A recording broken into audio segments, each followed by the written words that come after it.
একটু ভালো করে ভেজে নিচ্ছি। এখানে আদা কাঁচা লঙ্কা দিয়ে মুগ ডাল আর মটর ডাল একসঙ্গে করে বেটে নিয়েছি। লবণ আর মিষ্টি আর একটু হলুদ দিয়ে ভালো করে নেড়ে নেব। পুরটা আমার রেডি হয়ে গেছে।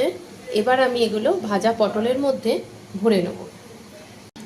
কড়াইতে একটু তেল দিয়ে তারপরে সাদা জিরে ফোড়ন দিলাম। এবার কেটে রাখা টমেটো দেব, ধনে গুঁড়ো দেবো, জিরে গুঁড়ো দেবো, লঙ্কার গুঁড়ো, হলুদ, লবণ, সামান্য একটু মিষ্টি দিয়ে টক দই দিয়ে ভালো করে মশলাটা কষিয়ে নেব।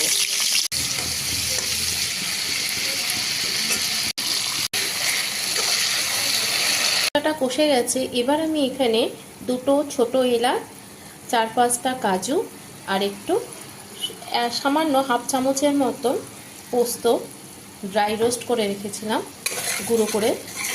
এবার আমি এটাকে এর মধ্যে দিয়ে একটু কষিয়ে নেব। এবার পটলগুলো দিয়ে ভালো করে সেদ্ধ করে নেব।